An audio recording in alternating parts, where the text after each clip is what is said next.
Hello, and welcome back to our Conversations with Isaiah. Hi. I'm Reverend David Matthews, and again, am with the Reverend Nancy Springer, my colleague and friend. And we're very glad to be able to do this Bible study with you today. We're continuing on with chapter 53 of the book of Isaiah, and we're reading today in the Common English Bible. Nancy, would you like to start us off? Sure. All right.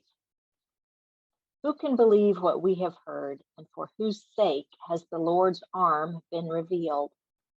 He grew up like a young plant before us, like a root from dry ground.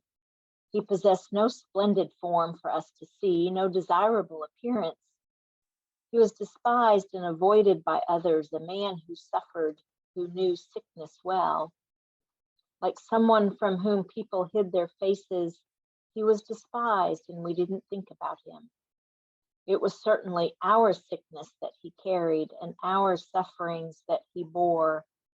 But we thought him afflicted, struck down by God, and tormented. He was pierced because of our rebellions and crushed because of our crimes. He bore the punishment that made us whole. By his wounds we are healed. Like sheep, we had all wandered away, each going its own way. But the Lord let fall on him all our crimes. He was oppressed and tormented, but didn't open his mouth. Like a lamb being brought to slaughter, like a ewe silent before her shearers, he didn't open his mouth. Due to an unjust ruling, he was taken away, and his fate, who will think about it? He was eliminated from the land of the living, struck dead because of my people's rebellion. His grave was among the wicked, his tomb with evildoers. Though he had done no violence, and had spoken nothing false, but the Lord wanted to crush him, and to make him suffer. If his life is offered as restitution, he will see his offspring. He will enjoy long life. The Lord's plans will come to fruition through him. After his deep anguish, he will see light, and he will be satisfied. Through his knowledge, the righteous one, my servant, will make many righteous and will bear their guilt. Therefore, I will give him a share with the great, and he will divide the spoil with the strong.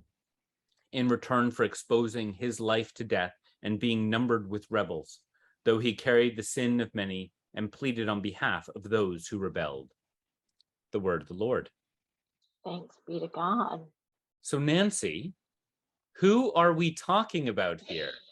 Like, I personally have an opinion, but who are we talking about? Well, I think you and I are of the same opinion here. I mean, we have no choice but to look back on this through our Christian New Testament lens. And yeah, from where I'm sitting, this is about Jesus. And I mean, we read these passages at Christmas and Easter, but I really struggle in this part to step into the context of the ancient Israelites who would have heard these prophetic speakings. And yeah, I don't know how they would have heard it. I don't know what they would have said, because it's talking about, it's using past tense verbs, and that's right. So it's something past, but yet not to be, not yet. I don't know. It's very confusing to see it for me any other way but as the messianic promise in Jesus. So when we're reading this, we're reading words about something that has happened in the past.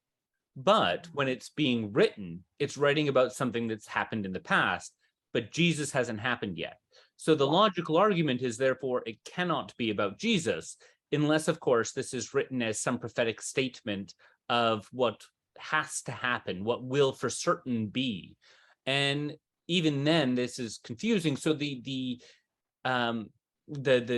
idea is possibly that he is writing about something else that has happened in the history of Israel. And Nancy, you would have thought about that. Well, yeah, one of the commentaries I read said that the people that heard this the very first time would have heard it with the lens of the book of Job, right? That they would have said, especially in verses 10 and 11, right? That the Lord wanted to crush him and make him suffer. And so they would have taken their understanding of the story of Job and applied it to this, Mhm. right? And so the theme from Job, Job did nothing wrong. God allowed all that Job had to be taken away and Job to be afflicted with skin disease and illness. Um, and the point of all of it, of all the debates between Job and his friends and the debate between Job and God, um, is to move us beyond our human understanding of transaction, of punishment and reward, into God's relational understanding of the whole world and all of creation and all human beings, that we're to see life relationally rather than transactionally, And even our relationship with God. And so um, that's how the original hearers might have heard this. I mean, that's one understanding I can grasp, and but I still see Jesus.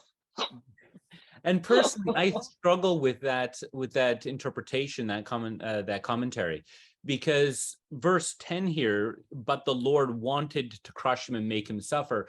And there's no sense of that I found in the book No, of Job. God doesn't no, want Job to suffer. God's allowing it to happen. And right. so there's this sense of God wanting this person to suffer, this sense, and that just seems to go against everything I know of the character of God. God wanting someone to suffer. Yes, to crush him, okay, maybe you can view the crushing as sort of a sifting, a separation from the evil, from the good. Okay, maybe. But the wanting someone to suffer, I does not fit in my context and my understanding of the character of God. And so I look at this and I think to myself, this doesn't seem to be, if you will, about a person per se, if it's being written from in historical context about something that's already happened. But for God wanting someone or something to suffer, it's like the evil, the sin. It's the only way I can understand is if God is wanting this personification of evil to suffer.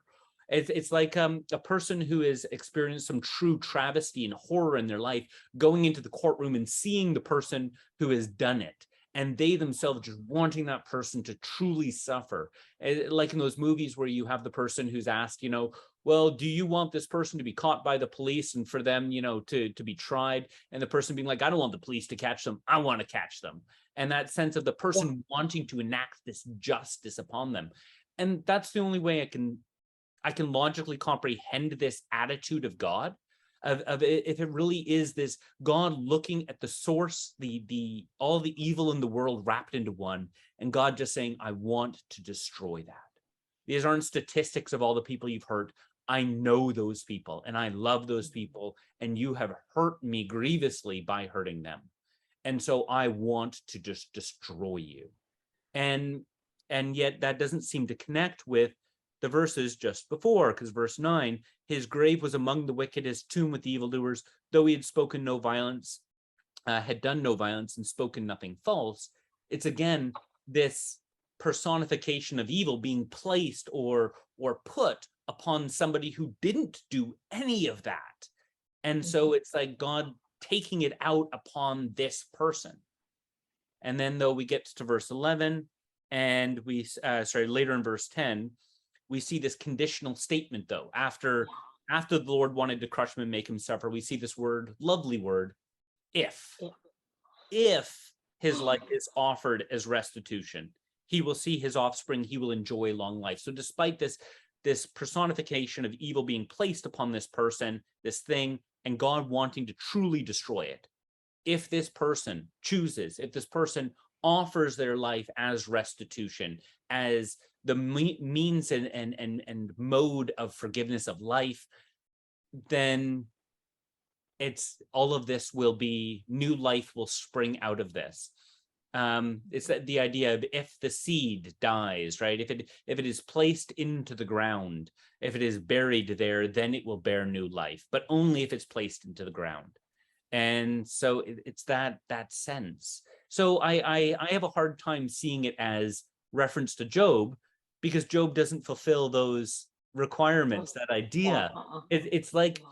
it's like written in the language of Job, but like a Job version 2.0, a Job something more. We're Something looking at better. Job for Yeah. reference, but it's about more than just him. Yeah. I agree with that. Yeah. So the I know that sometimes that it's written that the personification of Israel itself is written in this way as well, about like Israel as a whole, as a person. But even that seems to miss the mark slightly. Yes, it recognizes Israel's call as a whole of who they are intended to be, but then it would state that Israel as a whole needs to take on the sufferings of the world in order to redeem itself and the world. And that itself doesn't seem to make connection to the call of Israel and to who it is. So again, it needs to be something more than just that. It's referencing a person. Like, Right. and Right. so everything that I see in this seems to point back towards our revelatory understanding of Jesus Christ, but I'm trying to understand it through the context, and I just keep coming back to Jesus. I'm just like, I don't see how this is anything else. Well, it's right. God has said to the people of Israel over and over and over again, I will restore things. I will set things right. Hold on to that hope. Um, and again, right, we see that hope being fulfilled through Jesus. And so, right, it's that continued pleading with God's people to be hopeful and to trust that it is God that will restore things as they are to be. Working in and through God's chosen people, yes, of course, but it's God's plan and God's purpose that we are to follow and not try to drag God along onto our plans and our purposes. Mm-hmm. So, maybe it's just more of another way they could have heard it is it's just one more proclamation of God's promise and hope. But yeah, it's hard for us to step out of who we are, um, seeing all of that hope and promise fulfilled through Jesus. Yeah, because as you said, though, that the character, it reveals again the character of God, Yeah. and that sense of truly, as I read in verse 10, it's that God's hatred, true loathing of sin, because of God's knowledge of truly every single person that it has hurt, every person that it has killed, the addictions, the lives that it's broken, everything. God knows those people, and so truly hates sin, loathes sin. And I think Cannot that, be in the presence of sin. And that's right. If we go back to the conversation we had in the previous chapter about the purity, right, that is the purpose of the purification laws for the Israelites, is to rid themselves of the things that make them unclean so that they can be in God's presence.